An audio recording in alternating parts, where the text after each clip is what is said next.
Welcome po sa aking munting channel. Huwag po ninyo sanang kalimutan na mag-like at mag-subscribe, pakihit na rin po ang notification bell para ma-update po kayo sa tuwing nag-a-upload ako ng video. Maraming salamat po. Ang sistema sa loob, $1,000,000 mula ngayon. Kabanata 171 hanggang 175. At George YouTube channel. Kabanata 171. Dumaan si Titan sa isang hanay ng mga emosyon sa loob ng ilang segundo. Ang pagkatalo sa arm wrestling mismo ang una, at lubos siyang nadodge doon. Pinitawan ni Gabe ang kamay ni Titan at ngumiti. Ginawa ko ang sinabi kong gagawin ko, kaya dapat gawin mo rin ayon sa taya. Gusto mong tuluyan ko nang makalimutan si Zuri. Yun ba? Isang lilim ng kadiliman ang sumakop sa mga mata ni Titan. Totoo lang. Gusto niya ng kalayaan. Kaya, ibigay natin sa kanya iyon. Kalayaan, ha? Paano kung tumambay pa rin siya sa mga bar at party noon? Tanong ni Titan. Kalayaan ang tawag mo dyan. Hindi pa rin siya magkakaroon ng superior sa kanyang ulo upang sabihin sa kanya kung ano ang dapat gawin at kung ano ang hindi dapat gawin. Araw-araw, medyo malamig ang pagkakasabi ni Gabe. Ang ginagawa niya sa kanyang buhay ay ang kanyang pag-aalala, hindi sa iyo o sa akin. Hindi umimik si Titan bagkus ay nanatiling nakatitig kay Zuri na para bang ayaw itong pakawalan sa pagkakayakap. Kung sakaling makita-kita o ang iyong mga kaibigan o kamag-anak o kakilala na sinusubukang guluhin siya muli. Itinaas ni Gabe ang kanyang hintuturo at nagbabala, hindi na ako gagamit ng mga salita sa susunod. Ang bastos na ito. Nagtaas ng boses ang mga kampan kay Gabe. Sino ka sa tingin mo? Dahil lang ba sa swerte kang nanalo laban sa boss namin noong minamaliit ka niya, sa tingin mo ay mainit ka? Boss Titan. Boss Medusa. Magbigay utos sa amin, at babuliin namin ang kanyang mga binti at isasabit siya sa crane hook ng pabaliktad. Ang mga kampan ay umuungal. Ibinaba ni Gabe ang kanyang palad sa kanyang mukha at bumantong hininga. Bago siya umatras ng isang beses at hinampas ang mga kahoy na crate sa kanyang harapan ng isang padiagonal na sipa mula sa ibabang sipa. Ang dalawang kahon na gawa sa kahoy na puno ng mga ledrilyo ay natangay sa malayo, kasama ang mga ledrilyo na nahuhulog sa lahat ng nasa linya ng pag-atake. Mahigit 100 lalaki ang bumagsak sa sahig matapos makatanggap ng mga tama. Si Titan, gayunpaman, ay nakatayo pa rin doon kahit nawala sa mga ledrilyo ang aktwal na tumama sa kanya. Ang lahat ng iba pang mga lalaki na nakatayo pa rin ay hindi makapaniwala sa kanilang mga mata dahil hindi lamang ang mga kahon na gawa sa kahoy ang nabasag. Ngunit maging ang marami sa mga ledrilyo ay nabasag din. Maaari mo siyang kunin, sabi ni Medusa. Hindi siya susundan ni Titan. Libre na siya mula ngayon. Nasa iyo ang aming salita. Taglit na sinulyapan ni Gabe si Medusa ngunit walang sinabi at tumalikod. Salamat sa pag-aalaga sa akin hanggang ngayon, sabi ni Zuri kay Titan bago umalis kasama si Gabe.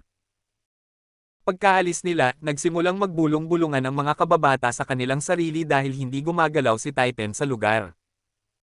Umalis, sinabi ni Medusa sa lahat, at ang lahat ng mga kasambahay ay kailangang umalis sa bulwagan, maging ang mga nasugatan. Tinuri ni Medusa ang lakas ng mga kahoy na crates at mga ledrilyo. Ang aking martial arts ay umaasa sa bilis at pamamaraan. Hindi ko kayang harapin ang pinsalang ganito kahit ibigay ko ang lahat. Paano ka, Titan? Maaari mo bang pasabugan ang 2 crates na halaga ng mga ledrilyo tulad ng ginawa niya? Kinagat ni Titan ang kanyang mga ngipin ngunit walang sinabi. Ngumiti si Medusa. Ang iyong babae, Zuri, siguradong nagdala ng halimaw. Hindi nakakagulat na naglakas loob siyang pumunta sa aking Rose Street at balaan tayo, pang-asar niyang ngumisi. Marami na akong pinaamo na lalaki, kaya sa isang tingin ko sa kanyang mga baluktot na mata ay masasabi kong isa siyang may determinasyon. Sa palagay ko ay walang makakalaban sa isang halimaw na katulad niya maliban sa Devil of Fang Street. Paano nakilala ni Zuri ang isang bastos na bastard? Nagsimula ng maglakad si Titan. Saan ka pupunta? Sa palagay ko ay hindi masasaktan ang kanyang binti pagkatapos niyang tamaan ang mga crates ng ganoong lakas, sabi ni Titan. Gagamitin ko ang pagkakataong ito para sirain siya. Manam. Nais ko sa iyo ang lahat ng pinakamahusay, ayaw siyang pigilan ni Medusa. Kung matalo siya sa teritoryo ko sa isang random na lalaki mula sa labas ng gang, o mas malala pa ay mapatay siya, mawawalan ako ng mukha.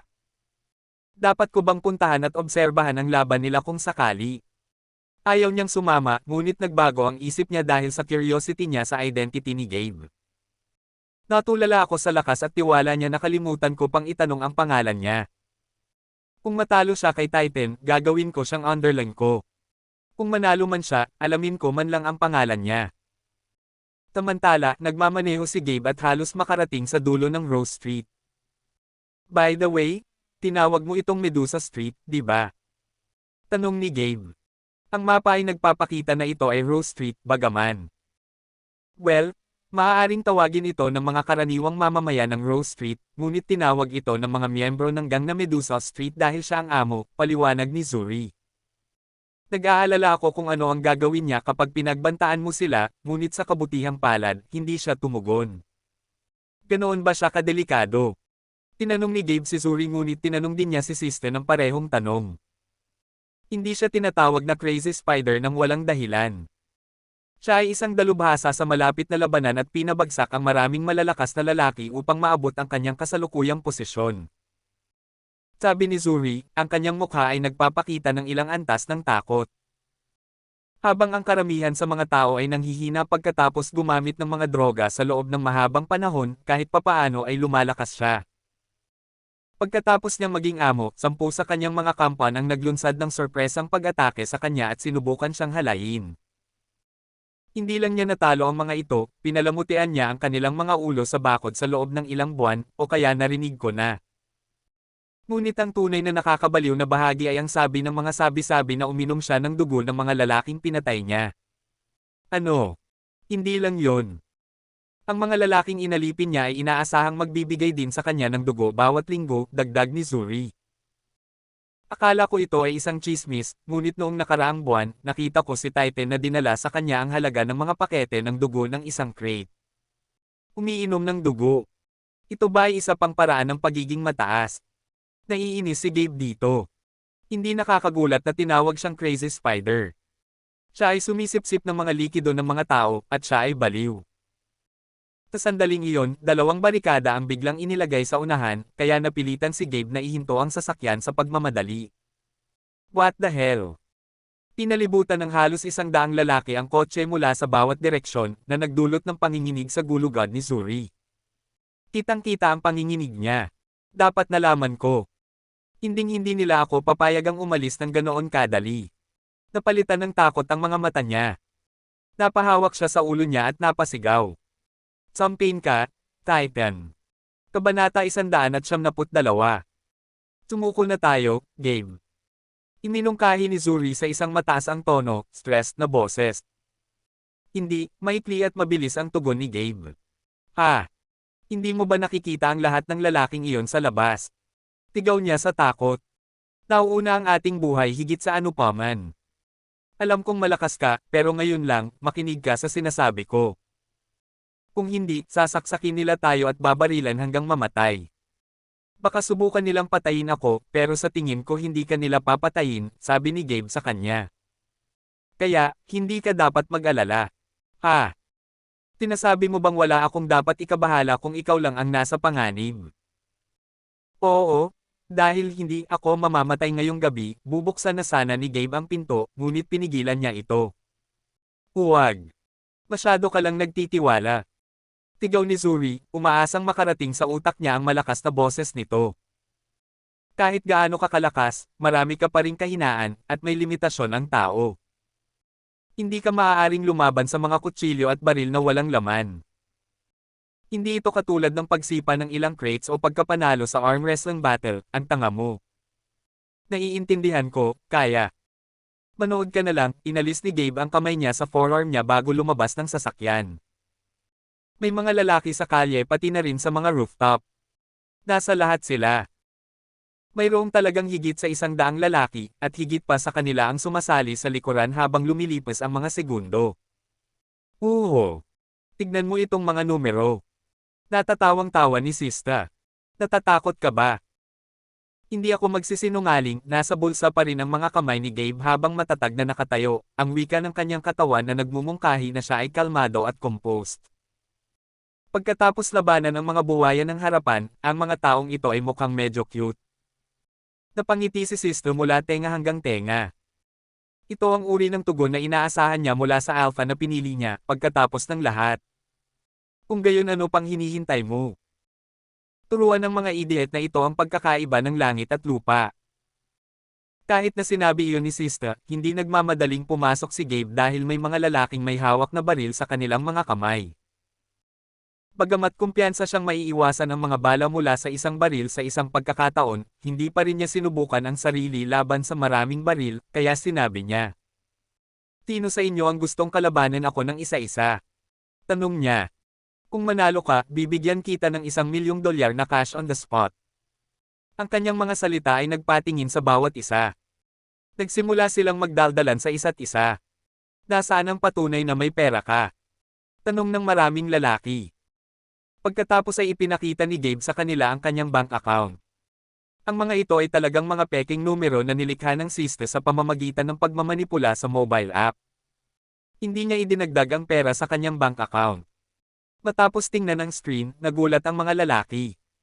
At agad nilang ipinahayag ang kanilang interes na labanan siya. Nagsimula pa silang mag-away sa kanilang mga sarili para magpasya kung sino ang karapat-dapat na unang labanan si Gabe. Seryoso silang nag-aaway kaya naisip ni Gabe na baka hindi na niya kailangan pang lumaban kahit kanino sa huli. Itong mga mababang IQ na tanga. Natangay sila ng iyong taktika. Si Sister ay mukhang hindi masyadong masaya sa mga nangyari. Hindi naman siguro mababa ang IQ nila, ayon kay Gabe. Ginagawa lang sila ng kasakiman nila, yun lang. Oo. Tama ka. Sabi mo dati ka ring nagsisilbing alipin ni Zuri. Paalala ni Sister sa kanya.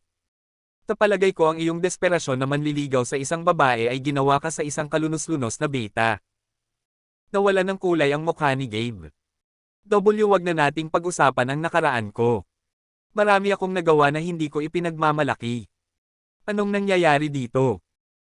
Si Titan na kara-rating lang sa kanyang bisikleta ay umungal at sinimulang barilin ang kanyang mga tauhan sa kaliwa at kanan, dahilan upang sila ay tumigil sa pakikipaglaban. Lahat sila ay gumawa ng paraan para dumiretso si Titan sa kinatatayuan ni Gabe. Inaasahan ni Titan na lalabanan ni Gabe ang kanyang mga compound sa oras na dumating siya, ngunit hindi iyon nangyari. Ang mga bastos na ito ay mga tauhan ni Medusa.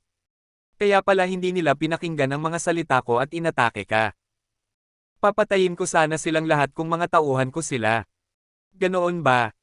Naramdaman ni Gabe na parang nagsisinungaling si Titan. Para sa akin, parang sinusubukan mong umarte na parang hindi naman ikaw. Tapalagay ko ay mayroon kang ilang mahirap na pagkabata kung saan kailangan mong mag-ingat upang mabuhay. Kung hindi, matagal mo nang itinutok sa akin ang baril na iyon at binaril ng maraming beses. Inilagay ni Titan ang baril sa sasakyan. Hindi ako kontento sa pakikipagbuno sa braso. Magkaroon tayo ng tamang santukan. Kung manalo ka, hahayaan ko kayong maglakad palayo ni Zuri. Hinding-hindi ko na kayo guguluhin pa ni Zuri sa buhay ko. Pero kung ako ang mananalo, ikaw at si Zuri ay pareho kong magiging underlings habang buhay. Anong masasabi mo? Pinuksan ni Gabe ang kanyang mga buko at itinaas ang kanyang hintuturo na naging palaisipan sa Titan. Isang atake. Tatapusin ko ang laban sa isang atake. Nagumbok lahat ng ugat sa mukha ni Titan. Ang bastos mong bastard. Walang paabi, nagpakawala siya ng suntok kay Gabe. Habang nasa bulsa pa rin ang isang kamay, patuloy na hinaharangan o iniiwas ni Gabe ang lahat ng suntok ni Titan, na lubos na ikinagulat ni Titan sa proseso. Mabilis na nagbago ang ekspresyon ng mukha ni Titan. Ano ang pakiramdam na ito? Para akong natama ng malaking bato. Bumaba ang tingin niya sa mga paa ni Gabe, at hindi siya gumalaw kahit isang pulgada pa atras. Ito. Nakaka-distract, ikaw ba? Tinaas ni Gabe ang paa niya sa pagkabalisa. Nakita ni Titan na paparating ito at mabilis na ibinalik ang ulo. Malapit na iyon. Akala niya ay naiwasan niya ang pag-atake, ngunit pagkatapos ay isang kakaibang pakiramdam ng pagkabigla ang gamulong sa kanyang utak, at siya ay bumagsak hanggang sa kanyang tuhod. Mukha siyang naguguluhan. Akala ko nakaiwas ako, pero Nilamon ba ng paa niya ang chin ko kahit na mas matangkad ako sa kanya? Isa lang din namang pastulan. Ginawa ito sa akin. Hindi ka masama, Titan, inilagay ni Gabe ang kanyang kamay sa malaki at kalbo na ulo ni Titan at diniinan ito na ikinapangiwi niya sa sakit. Naiwasan mo ang sipa ko. Hindi kita kayang talunin sa isang atake. Ikaw talaga ang lalaki dito. Pinisil ni Gabe ang bungo ng may sapat na lakas, bumubula ang bibig ni Titan, at tumutulo ang dugo mula sa ilong habang sinusubukan niyang tiisin ang sakit. Ngunit sa ilang mga punto, ito ay naging sobra para sa kanya, at siya ay tumili. Suko na ako. Pinitawan siya ni Gabe, at bumagsak si Titan sa gilid. Nais ni Titan na ibalik ang kanyang nawalang pagmamataas, ngunit ngayon, dumanas siya ng mas malaking pagkawala ng mukha. Sana tuparin mo ang iyong pangako para sa iyong kapakanan, babala ni Gabe at pumasok na sa sasakyan. Sa kanyang pagsisimula, lumitaw si Medusa sa tabi ng bintana at mabilis na tinutukan ng baril ang kanyang templo. Kabanata 173. Hindi man lang kumikibo kapag hinahalikan ng baril ang iyong bungo, napangiti si Medusa, isa ka talagang makukulit na ina. Pinapanood mo ako at si Titan na nag-aaway sa gilid, sagot ni Gabe. Kung gusto mo akong barilin, marami kang pagkakataon na gawin iyon. Kaya, alam mo na. Lalong lumakas ang interes at pagkagusto ni Medusa sa kanya. Anong gusto mo? Tanong ni Gabe. Paumanhin sa pagdudulot ng istorbo na ito sa iyong kalye. O ilang kabayaran sa pera, marahil. Wala akong pakialam sa mga walang kwentang bagay, madamdamin niyang ungol.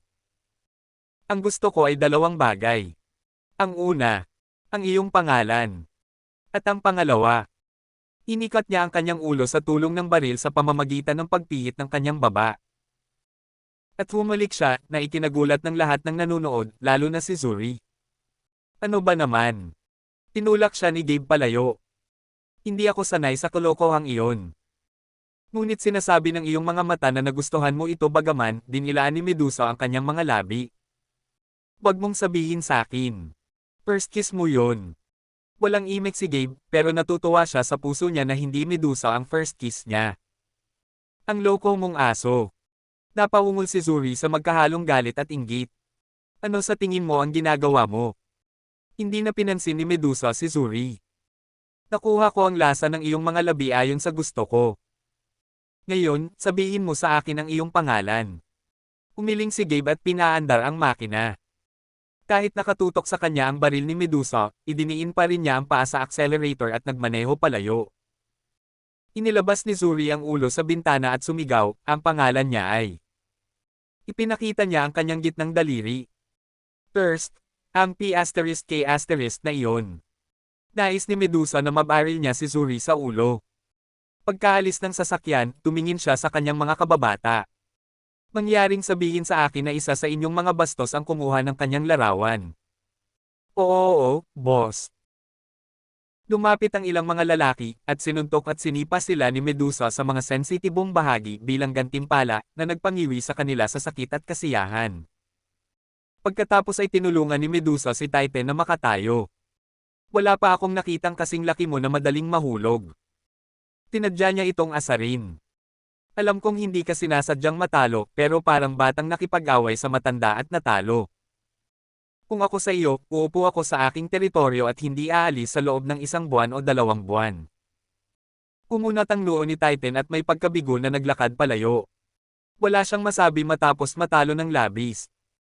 Patuloy na din ilaan ni Medusa ang kanyang mga labi at nasasarapan ito habang iniisip ang paulit-ulit na paghalik kay Gabe.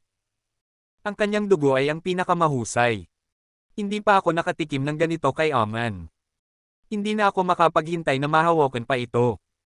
Samantala, mabilis pa rin ang tibok ng puso ni Zuri. Nagmamadali ako, pero ngayon ko lang napagtanto na ipinakita ko talaga ang middle finger ko sa baliw na babae na iyon. Hindi niya iyon isa puso at maghiganti mamaya, hindi ba? Hindi ko alam kung ano ang tumatakbo sa puso ng isang babae, sabi ni Gabe at pinunasan ang bibig. Hindi mo dapat ako tinatanong ng ganyan. Ha? Bakit ang tagal mong nagpupunas ng bibig pagkatapos matikman ang mga labi niyang sumisipsip ng dugo? Tahol sa kanya ni Zuri. Malinaw, tiyak na nagustuhan mo ito. Hindi ko ginawa. Sigurado akong nararamdaman mo pa rin siya sa iyong mga labi. Hindi pwede yon, naglabas si Zuri ng lipstick balm sa jacket niya at inilapat sa labi niya. Pagkatapos ay inilagay niya ang kanyang kamay sa kanyang panlasa. Hayaan mong palitan ko ang bulok na lasa na iyon ng matamis. Lumapit siya, sinusubukang halikan siya. Tinakpan ni Gabe ang kanyang bibig gamit ang kanyang palad. Tik, napaka-unromantic mo. Sa palagay ko, kailangan kong maglunsad ng isang sorpresang pag-atake tulad ng Medusa kung gusto kong magtagumpay. Kung gagawin mo iyon, hindi na kita ituturing na kaibigan, medyo malamig ang boses ni Gabe. Walang sinabi si Zuri. By the way, tanong ni Gabe kay Siste sa isip niya. Ako lang ba, o may kakaiba kay Medusa? Naramdaman ko ang presensya niya habang kinakalaban ko si Titan, pero nawala siya saglit doon, at nakapuslit siya sa akin.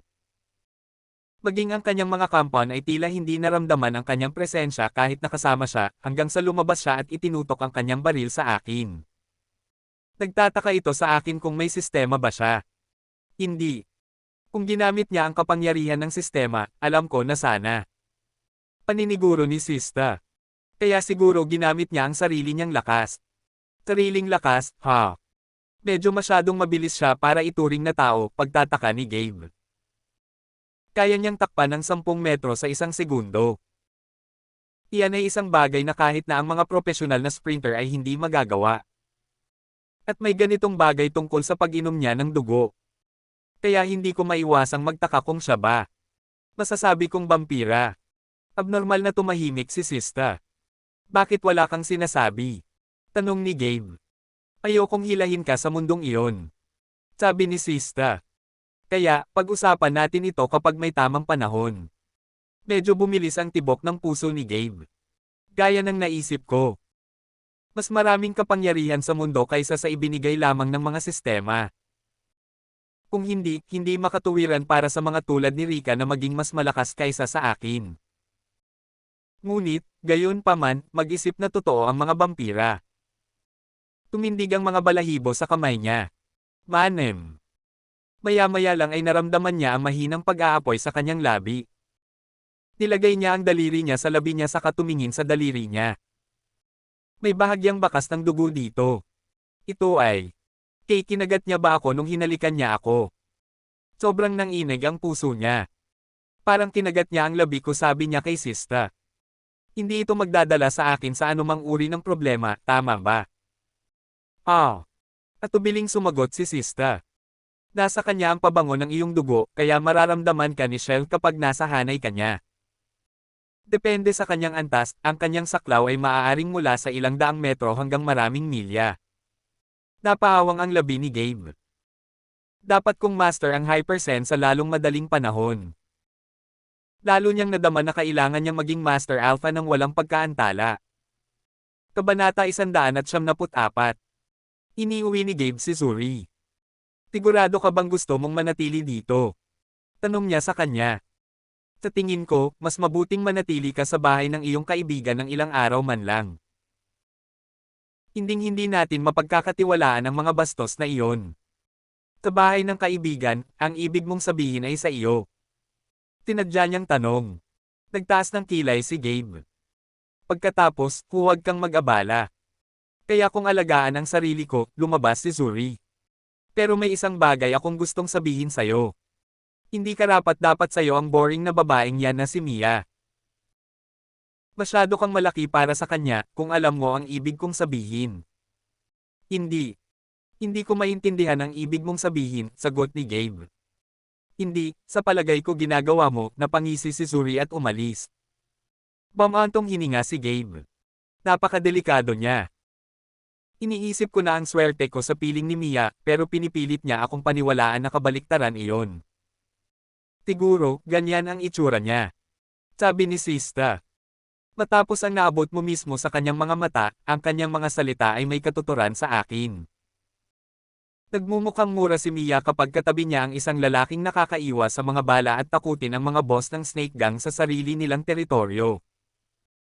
Ang kakayahang lumaban ay hindi nag-aangat sa akin sa isang katayuan kung saan kahit ang mga babaeng tulad ni Mia ay nagiging hindi karapat-dapat sa akin, sabi ni Gabe. Sa tingin ko narcissistic na pag-iisip lang yan. Kahit na ako ang maging pinakamalakas na lalaki sa mundo, magiging sweet at desirable pa rin si Mia para sa akin. Kahit anong sabihin mo, Dod. Naiikot lang ni Sista ang kanyang mga mata. Umuwi si Gabe. Dapat kong ibalik ang kotseng ito, ngunit masyado akong nasusunog ngayon. Bukas ko na lang ibibigay. Sabi niya sa sarili niya. Maya-maya lang ay tumunog ang cellphone niya. Tirika ang tumatawag. Sumagot siya. Alas 10 na, babae. Bakit mo ako tinatawagan ng ganitong oras? Dahil may naghamon sa iyo ng away, ikinagulat niya ang tugon ni Rika. Hinahamon ako. Ito ay isang una. Sino ito? Nagtatakang tanong niya. Huwag kang magugulat, seryosong sabi ni Rika. Nakarank sa 141,238 na kasalukuyang nasa UTS ranking system, isa siyang walang awa na manlalaban na patuloy na umaatake sa kalaban kahit tapos na ang laban. Hindi ko alam kung bakit biglang nalipat ang atensyon niya sa iyo, pero gusto kanyang kalabanan. Dahil nanalo ka sa huling laban mo, may karapatan ka na ngayong magdesisyon kung gusto mo siyang labanan o hindi. Karaniwan. Hindi namin papayagan ang mga manlalaban na ang mga ranggo ay may higit sa 100,000 pagkakaiba sa pagitan nila. Ngunit nakalaban mo na ang isang dating nangungunang ranggo at napatunayan ang iyong sarili, kaya gusto ng management na tanungin kita kung interesado kang kunin ang kalaban na ito. Hindi mo sinabi sa akin ang pangalan niya, sabi ni Gabe sa kanya. Hindi ko ginawa. Ang masama ko, inayos niya ang kanyang lalamunan, parang medyo nahihiya.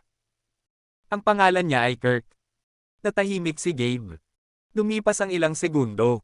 Nandyan ka ba? Tanong niya. Malamang narinig mo na ang pangalan niya noon. Medyo seryoso siyang lalaki. Ang sino mang lalaban sa kanya ay kailangang maghanda para sa pinakamasama. Kaya, gusto mo ba siyang kalabanan o hindi?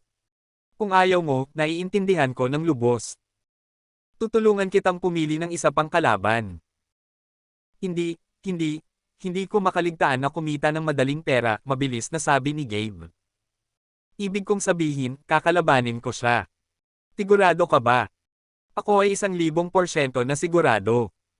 Nag-thumbs up pa si Gabe, kahit hindi niya ito makikita. Sige na. Huwebes ng gabi ngayon, kaya paano bukas ng gabi? Kahit kailan mo gusto, ma'am. Sige. Salamat sa pagsagot kahit hindi tamang oras ang tawag ko sa'yo, sabi ni Rika. Bye. Mga matamis na panaginip. Inend niya na ang tawag bago pa siya makapagsalita. Sweet dreams. Medyo lumundag ang puso ni Gabe. Walang sino man ang nagsabi ng mga mapagmahal na salitang ito sa kanya. Si Rika ay isang mabuting babae. Nasasaktan akong makita siyang nagsusuot ng matipid na damit sa stage. Dahil sinabi mong mas malakas siya sa akin, bakit kailangan niyang magtrabaho bilang referee? Sa kasamaang palad, wala akong mahanap na maraming impormasyon tungkol sa kanya sa internet. Sabi ni Sista. Kaya, hindi ako makakatulong sa bagay na ito. Bakit hindi mo siya tanungin kapag nagkita kayo bukas? Dahil nakabuo ka ng ilang bono sa nakalipas na ilang buwan, maaaring magpaliwanag lang siya tungkol sa ilang bagay. I guess kailangan ko siyang tanungin pagkatapos. Pumasok siya sa kanyang tahanan, binati si Nicole, at sabay na naghapunan. Ito ay ang parehong crocodile curry, ngunit siya ay kumain ng masaya. Pinahigan niya si Nicole saka naghugas ng pinggan.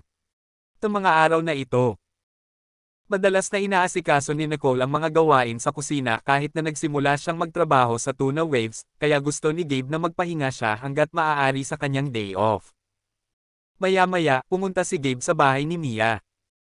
Dahil sa lalong bumuti ang kanyang sentido kamakailan, narinig niyang nag-uusap sina Bertha at William sa bulwagan. Tinuri ko ang tungkol sa pamilya Carillo online, sabi ni William. Mayroon silang parehong mabuti at masamang reputasyon. Ang kanilang opisyal na net worth ay humigit kumulang $50 milyong, ngunit hindi opisyal, sila ay isang multi-bilyong dolyar na pamilya. Brett Carillo at Brendan Carillo, tinitingnan ni Bertha ang kanilang mga larawan sa electronic tablet. Sa tingin mo ba maaakit ng carry natin si Brendan? Si William ay prangka. Maganda siya, pero nanay na siya ngayon. Hindi ko akalain na ang isang taong natutulog sa mga modelo ay maaabala sa pag-aaksaya ng kanyang oras sa kanya. Tama ka. Napabuntong hininga siya. Ngunit kung si Mia, kung gayon. Tinasabi ni William, ngunit pinaikit ni Bertha ang kanyang mga mata. Tinasabi ko lang ang mga pagkakataon, yun lang. Wag mo akong tignan ng ganyan. Si Mia ay para sa aming anak, si Bart. Final na yan. Og. Alam ko. Mag-isip ng ilang paraan na magagamit natin ang pamilya Carillo para sa ating sariling kapakanan, sabi ni Bertha. Oo. Kung makakakuha tayo ng hindi bababa sa ilang milyong dolyar mula sa kanilang pamilya, hindi natin kailangang mamuhay ng ganitong uri ng buhay, ayon kay William. Saktong pumasok si Gabe sa bahay at sumigaw ng, ano ang ano. Napatalon sina William at Bertha mula sa sofa sa gulat at bumagsak sa sahig. Kabanata 175. Ang pagkakaroon ng labis na katalinuhan ay hindi naman isang magandang bagay. Kinailangan ni Gabe na tiisin ang mabahong amoy na tumitindi rin. Halimbawa, naamoy niya ang daga na namatay 2 bahay ang layo. Maging ang bulok na prutas na mahigit 100 metro ang layo ay bumabagabag sa kanyang ilong ngayon. At ang mga ilaw sa kalye sa gabi ay napatunayang isang istorbo para sa kanyang mga mata na naging medyo sensitibo ngayon. Ang masanay sa mga ito ay magtatagal siya, kaya ang tanging magagawa niya ay tiisin ito. Kung ikukumpara sa lahat ng mga bagong abala na ito, ang higit na bumabagabag sa kanya ay ang lubos na malamig. Malupit na katotohanan na ang mundong ito ay hindi kapos sa mga taong palaging nagpaplano ng isang bagay na makasarili sa mundong ito para sa kanilang sariling kapakanan. Kahit sino pa ang maaaring mapahamak sa mundo ng proseso. Hindi na ikinagulat ni Gabe ang pag-uusap nina William at Bertha. Imbes na malungkot ito, gusto niyang bigyan sila ng mini heart attack. Kaya pumasok siya sa bahay, sumisigaw, ano ang ano. Laking gulat nina William at Bertha sa kanyang biglaang paglitaw, tumalon sila mula sa sopa at bumagsak sa sahig at nasaktan ang kanilang mga bombs sa proseso. Nahulog sa akin ang maldita na butiki. Tigaw ni Gabe pero sinugod si Bertha. Ayos ka lang ba, tita? May nangyari ba? Inalok niya ang kanyang kamay, ngunit hindi niya ito tinanggap. Walang nangyari, ungol niya. Huwag na huwag kang tatakbo papasok sa bahay tulad ng ginawa mo ngayon. Gusto mo bang magdusa ng cardiac arrest o ano? Pasensya na. May biglang bumagsak sa akin na butiki kaya hindi ko alam kung ano ang irereact ko, humingi ng tawad si Gabe. Pagkakamali ko. Lalaki ka, bakit ka natatakot sa isang butiki lang? Kaway ni William sa kanya. Hindi ako makapaniwala. Hindi ako magaling tulad ng anak mo, kaya huwag kang masyadong umasa sa akin, tiyo, sabi ni Gabe at umakyat ng hagdan. Medyo mapurol ang itsura niya kaysa dati, tumingin si William sa asawa. Ito ay mabuti para sa atin. Hindi mo ba iniisip? Siyempre, mapurol siya. Ang kotse ng kanyang pagmamayari ay kinuha, at ang kanyang pamilya ay nasangkot sa snake gang na iyon. Sabi ni Bertha. Sigurado akong malapit na siyang putulin ni Mia. Sa kabilang banda, bubuo kami ng mas malakas na samahan ni Brandon, at ang aming pamilya ay hanggat sa mas mataas na taas habang si Gabe at ang kanyang hanggal na tiyahin ay malilimutan. Hahaha. Hindi nagtagal ay kumatok si Gabe sa pinto ni Mia at pumasok sa kanyang silid. Tila nangangalap siya ng impormasyon tungkol kay Kira, ngunit itinigil niya ang kanyang trabaho at humarap sa kanya. Narinig ko na umalis ka kasama ang kalapiteng mababa ang lipad, si Mia ay hindi ang karaniwang malambot na hitsura sa kanyang mukha. Umalis ako kasama si Zuri, pero hindi siya prostitute, sabi ni Gabe. Nakitulog lang siya sa maraming lalaki, yun lang. At ano ang tawag mo sa isang babaeng nakitulog sa maraming lalaki at tumatanggap ng pera bilang kapalit? Malamig na ngumuso si Gabe. Isang banayad na pagkasuklam ang lumitaw sa kanyang mga mata. Hindi ko alam kung bakit ka gumagala kasama siya. Sa totoo lang, wala akong pakialam, pero nakalimutan mo ba na kasal na tayo? Ano na lang ang iisipin ng mga tao kapag nakita ka nilang kasama ng patutot na iyon? Kumunat ang noo ni Gabe. Ako. Hindi niya naisip iyon. May issue siya. Tumama ako sa kanya para ayusin ito. Inaasahan mong maniniwala ako dyan. Umiling si Mia. Alam mo yun, hindi kita pwedeng hayaang matulog sa kwarto ko. Dapat umuwi ka na. Isang beses lumukso ang puso ni Gabe. Teka, Mia. Alam kong mali ako, pero Hindi ako natulog kay Zuri. Tumama lang ako sa kanya kasi pini-pressure siya ng amo niya. Pumunta ako at inayos ito, yun lang. Walang ibang nangyayari sa pagitan ko at sa kanya. Nasabi ko na sa'yo di ba? Na ikaw lang ang mahal ko. Tama na yan. Madaling magsabi ng isang bagay ngunit mas mahirap to pa rin ang lumalabas sa iyong bibig, kumalukip-kip si Mia sa kanyang dibdib. Hindi ko kailangang sabihin sa iyo na nabigo ako sa bagay na ito. Kaya, hindi ko na mailalagay ang aking bulag na pananampalataya sa iyo. Dapat kang pumunta at matulog sa iyong tahanan. Bahagyang bumagsak ang mga balikat ni Gabe. Mukhang hindi makikinig si Mia sa anumang sasabihin niya. Bumantong hininga siya at sinabing, sige. Ngunit lagi akong mananatili sa aking mga salita. Hindi ako natulog kay Zuri, at ikaw lang ang babaeng gusto kong makasama. Sabi nito na nagmamadaling lumabas ng kwarto. Umupo si Mia sa kanyang mesa at patuloy itong tinapik ng panulat. Hindi ako dapat magtiwala sa sinabi ni Freddy, pero si Gabe mismo ang umamin na lumabas siya kasama si Zuri. Matagal na sigurong magkakilala ang dalawang iyon dahil sa iisang kalye sila nakatira. Kumunat ang noo niya. Dapat inisip ko muna ang lahat ng ito bago siya pakasalan. Sana hindi niya ako ginugulo ngayon, or magagalit ako. Sobrang galit na ang nararamdaman ni Mia ngayon lang sa pag-iisip na baka niloloko siya ni Gabe sa pagsasabing hindi siya natulog kay Zuri nang malamang nakatulog na siya. Siya lang ang nag-iisang tao sa mundo na inaakala niyang maaasahan niyang bubuo ng kanyang pamilya, ngunit hindi naging mas madaling harapin ang buhay pagkatapos ng kasal. Samantala, pumunta si Gabe sa Woods Park. Umupo siya at tumangala sa walang laman na langit. Wala man lang mga bituin ngayong gabi. Dahil nandito ka, bakit hindi tayo magsanay? Iminungkahi ni Sista. Wala ako sa mood, parang naiinis si Gabe. Mukhang galit ka. Bakit hindi natin gamitin ang galit na iyon para linisin ang parke? Sabi ni Sista.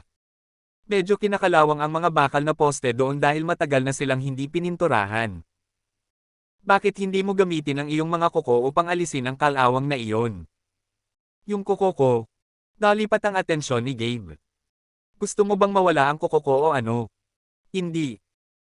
Malapit ka nang maabot ang Master Alpha level, kaya tiyak na posible para sa iyo na alisin ang kalawang sa mga poste gamit ang iyong mga kuko. Paniniguro ni Siste sa kanya. Sino ang nakakaalam, maaari pa itong makatulong sa iyong pag-evolve ng iyong mga kuko. Evolve, sabi mo. Abangan ang susunod na kabanata.